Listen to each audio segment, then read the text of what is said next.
Every problem has in it the seeds of its own solution. If you don't have any problems, you don't get any seeds. This is a quote from Norman Vincent Peale, who's a well-known proponent of positive thinking.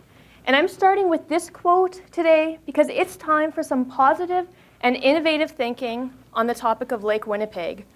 We're here today to look at the problem of nutrient loading to the lake. What this presentation will help illustrate is that we can learn from the past. This isn't the first time that people living in the Lake Winnipeg Basin have ever encountered a problem. Before the Europeans came, the First Nations people faced a major change in climate. Early settlers fought to make the land support them. In the 1930s, the entire prairie population was faced with the problem of the Dust Bowl. This presentation is going to highlight selective key points in the history of the basin and reveal the fact that even in hard times such as these, particularly in times such as these, there were inspiring and positive developments. Our story of the basin today starts 750 years ago when First Nations people living on the prairies experienced a drought that lasted almost 400 years. It drove people from more wooded areas where they had been farming corn onto the open prairies, where bison could serve as a more reliable food source. But with this new geography came new challenges, particularly getting water on the prairie. Now, some groups in Alberta and Saskatchewan came up with a truly innovative solution to this problem. They developed a taboo against killing beavers. And that's what that is there in that 17th century etching. Now, why would they develop such a taboo?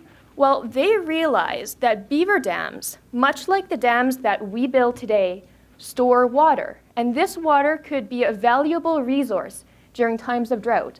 So for them, the value of this stored water outweighed the value of beavers for any other purpose.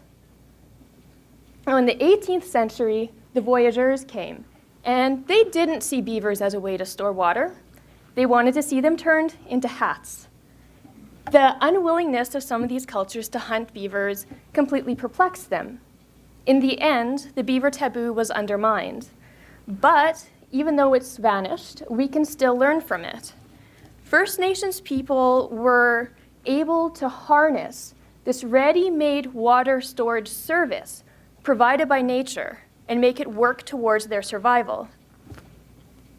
Now, speaking of services provided by nature, it was around this point in history that Lake Winnipeg Basin took on its role as the key entryway to the West. For First Nations people and Europeans alike, Lake Winnipeg and its tributaries served as a complex transportation network. In her book on the lake, Frances Russell even calls Lake Winnipeg Manitoba's contribution to Canada. And it's true, because without these waters, it would have been nearly impossible to explore the Lake Winnipeg Basin. In the 1850s, Britain sent this man, Captain John Palliser, to explore the West to determine whether or not settlers could be sent there. Now, when he reported back to Britain, his findings were mixed. He found that there was a fertile belt that arched between the Red River Valley, Saskatoon, and Edmonton. However, he wrote that large parts of Alberta, Saskatchewan, and southwestern Manitoba were entirely unfit for settlement due to their dryness. And the area in orange there became known as Palliser's Triangle. Now, another explorer at the time, Henry Yule Hind, agreed with Palliser's assessment that there were large parts of the prairie that were too dry to be settled. And this is an image from his 1860 publication on his experiences. And it's called The Prairie Looking West. When you look closely, there's little doubt left to the imagination as to whether he thought the entire prairie should be settled. But at the same time he noticed that parts of the West were very dry, he also noticed that eastern Manitoba had a different problem. Sometimes they had too much water.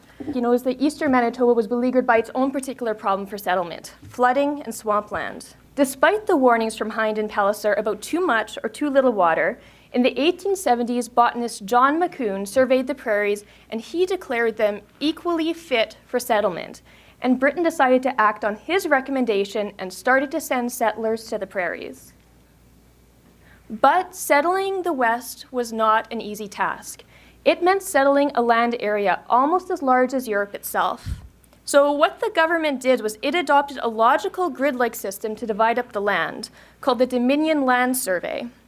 The smallest division was 160 acres, a quarter section, and that was the amount of land that a settler could obtain. And each of the yellow squares that you see here is a quarter section. In theory, the grid system made sense, but after more than a century of experience, there have been some questions about the land survey approach. One criticism is that it overlooks the reality of natural ecosystems and drainage. For instance, in this map section, you can see that some quarter sections were pure swamp, and I'm talking particularly in the southwestern corner there. Not every quarter section was created equal. Not every homesteader got enough land that could support crops. Given the extent of this natural wetland cover, it's not surprising that drainage became paramount. And in 1895, the province passed the Land Drainage Act, which made way for massive and innovative drainage projects that changed the landscape dramatically. And for some, it was also a business opportunity, as will be explained in this interview clip.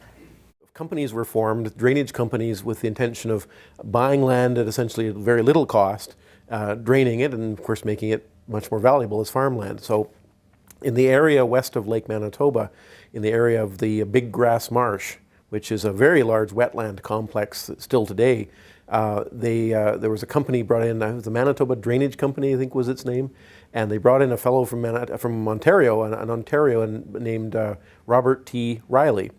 And his job was to get this thing drained. They had people there before, hadn't done a very good job of it. He, for whatever reason, through sheer power of will or his persuasive personality, he managed to get this quite a large area of this area drained and became farmland. Now, Riley went on to form a company that some of you might have heard of, Great West Life. It was his involvement in drainage that launched his career to fortune. People like Riley did their jobs very well. This here is an idea of how the water flows today, with the hundreds of miles of drainage channels that have been built. Drainage was seen as a necessary action at the time, and it still is necessary. All of this land was unpredictable, hard to farm, and drainage helped make southern Manitoba more habitable for settlers. What we have to recognize, though, is that in the long term, it contributed to some of the problems that we experience today. For example, when you get the water off the land as quickly as possible in an upstream area, that water flows more quickly to the downstream areas, which can then be more prone to flooding. The drained water also tends to have more nutrients. So maybe the question now is, who is going to build a name and perhaps a fortune solving today's problem? Over the years, land became increasingly developed and more heavily settled. The export industry grew, and there was a need to move farm products to market. Several important innovations helped develop a system to move grain. In 1885, or by 1885, a Transcontinental Railway was built. It was followed in 1897 by a policy innovation called the Crow rate, a grain transportation subsidy, which allowed grain to get more efficiently to market. Another technological innovation at the time was the grain elevator. Grain elevators used gravity to load grain, and before that, grain had been loaded manually, and it could take days to load. So this development led to savings in time and money for both the farmers and the railway. But it wasn't just economic opportunities that were a pull to Manitoba. It was around this point in history, the early 20th century, that Lake Winnipeg took on its role as a summer escape for Winnipeggers. Local rail lines were built up to Winnipeg Beach and Grand Beach. Dance halls the size of airplane hangars were built. Lake Winnipeg was the place to date and socialize in the summer. As agricultural production grew, farmers began to feel taken advantage of. that others were making profits at their expense. In the 1920s, this frustration led to a strong cooperative movement and the development of the wheat pools. And this is a photo of organizers of the Saskatchewan wheat pool, standing with stacks of signed wheat pool contracts. Farmers were very enthusiastic to sign on to participate because the wheat pools gave them an opportunity to control their own futures. Now that was in the 1920s. There was this feeling of euphoria that the possibilities in agriculture were endless. Then came the Dust Bowl, and the optimism turned to dismay. It was a shock to the agricultural system. Farming had been flourishing for decades, but it was now starting to show its vulnerabilities. It wasn't just a natural drought that caused this problem. It was also farming practices that had degraded the land. One of the problems was this: summer fallow. Summer fallow is the practice of plowing the land numerous times per year in order to kill weeds. And as you can see, it leaves the soil bare and vulnerable. Where this problem was the worst was in Palliser's Triangle. Thousands of farmers were driven off the land. Farmers and scientists came to the jolting realization that a change in agricultural practices was needed if the prairies were to be saved from virtually becoming a desert. And so an era of innovation was born. There's a silver lining to the story of the Dust Bowl. One innovation was in fighting grasshopper infestations. A method to poison grasshoppers was developed by a man from near the Brandon area named Norman Criddle. And his concoction, which became known as Criddle mixture, became used in massive anti-grasshopper campaigns across all 3 prairie provinces. And that's what you see here with these masked men.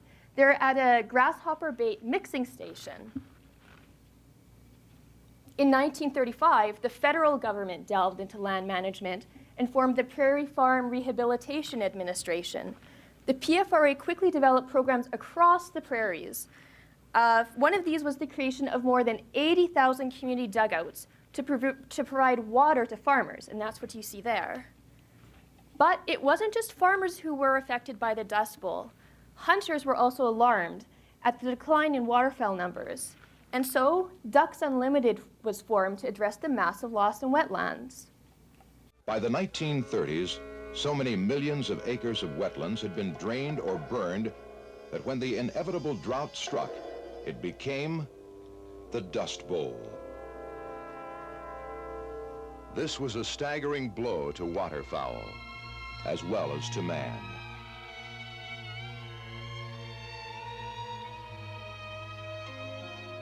Extinction loomed for many species of ducks.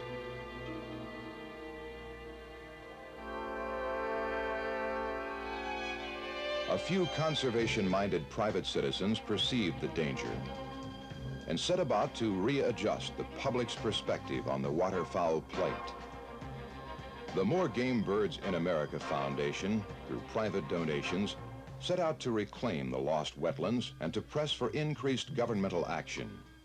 In 1937, the More Game Birds in America Foundation expanded into Ducks Unlimited and Ducks Unlimited Canada.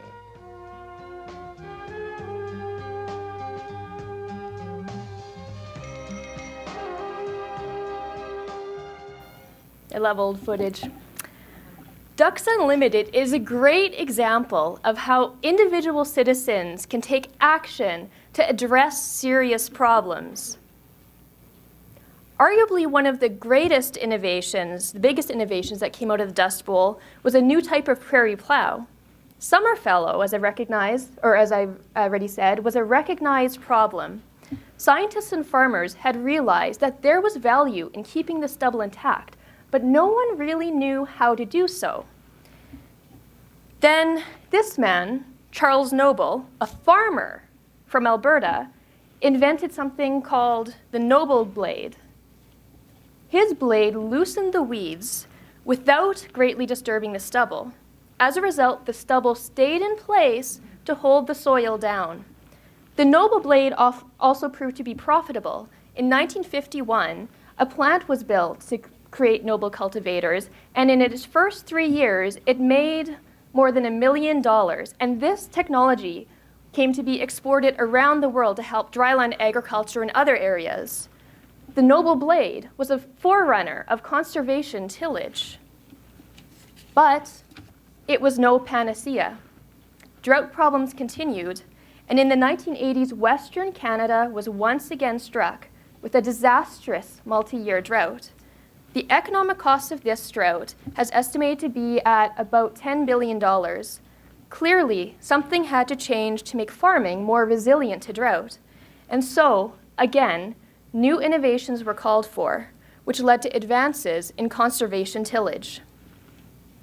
Conservation tillage is the practice of reducing the amount of tillage in order to keep plant residue on the surface, like you see here, the old growth and then the new growth. The remains of former plants help to conserve soil and water. The practice was actually known since the 1970s, but nobody knew how to implement it on a wide scale at an affordable price. In the early 1990s, that changed. Research and development and technological advances allowed major seed companies or major companies to produce lower cost conservation tillage equipment. And what you see here is an air seeder. It's a type of planter that places seed and fertilizer strategically in the ground with minimal disturbance to the stubble. Conservation tillage has also led to changes in seeding times. Something called winter cereals, crops that are planted in the fall, became more common. In addition, winter wheat also serves as habitat for birds. Hatching success is much higher in winter cereals than in spring ones. So, in just over a decade, conservation tillage became the most common type of tillage on the prairies. Now, I should mention that this is from data averaged over all 3 prairie provinces, and the adoption of conservation tillage is actually somewhat lower in Manitoba because our geography is less dry than in the west. One lesson to be learned from the story of conservation tillage is that collaboration can enable success. And we've seen this throughout history. In both the 1930s and the 1990s, government, the private sector, non-governmental organizations, and farmers, they worked together to bring about a change in agriculture. So after more than 100 years of farming on the prairies, we've reinvented farming at least twice in order to deal with dryness in the Palliser's Triangle. But if you'll remember from earlier, sometimes it's not too little water that's the problem, but rather far too much. And this case is especially so in southern Manitoba, which is the source of almost 50% of nutrient loads to Lake Winnipeg. Floods are costly. Someone brought them up earlier today. The most destructive flood in the city's history in 1950 cost more than $1 billion. That's more than the city of Winnipeg's entire 2010 operating budget, $817 million. And this was the scene in rural Manitoba in 1950, where horses found refuge on a road. While the settlers chose the Red River Valley for entirely understandable reasons, and they built a thriving agricultural economy on the land, the vagaries of living on a floodplain needed to be addressed. After the 1950 flood, Winnipeg decided to look for a permanent solution. Given the immense cost and the realization that the Red River was going to reach the same or higher levels in the future, they knew that they needed to do something. Premier Duff Roblin championed the controversial idea of building a massive ditch around the city of Winnipeg to divert the water. It was built, and between 1968 and 1999, the floodway saved Winnipeg from extensive flooding more than 20 times. It's estimated to have saved the city $10 billion in damages. Still, the problems with flooding haven't been solved. Rural Manitoba still lacks protection. And looking into the future, droughts and floods are expected to increase with climate change. Which brings us to the problem of nutrient loading and water quality. I'm sure a lot of you have seen this picture or something like it. This is Lake Winnipeg on a bad day. This is a shot of a satellite shot of an algal bloom. And this is how things look on the ground, when we have algal blooms. So what causes this? A large part of the answer is that people do, and nutrients, phosphorus and nitrogen, from our cities and our activities on the landscape. Within Manitoba, the greatest amount is from what are called watershed processes, basically nutrients from the entire landscape, things like drainage, fertilizer runoff, removal of vegetation, and natural background sources, not specific point sources. In total, it's estimated that phosphorus from watershed processes account for about 2/3 of phosphorus coming from Manitoba. So, like the people that came before us, we're facing a problem, a big problem. The good news is, though, that we've faced daunting problems before, and we've come up with creative responses to each and every one of these problems. While the nutrient loading situation in Manitoba is seen as more complex and more intricate, perhaps, than any of the other problems we've faced before, we're not alone in facing this challenge. Other lakes around the world are experiencing similar nutrient issues as those in the Lake Winnipeg Basin. The solutions could involve new technology, new policies, or new community-based initiatives. It could involve a package of all of these things. And one thing I hope that my presentation has helped to show is that policy, technology, and social initiatives are all ways in which we've successfully confronted problems in the past.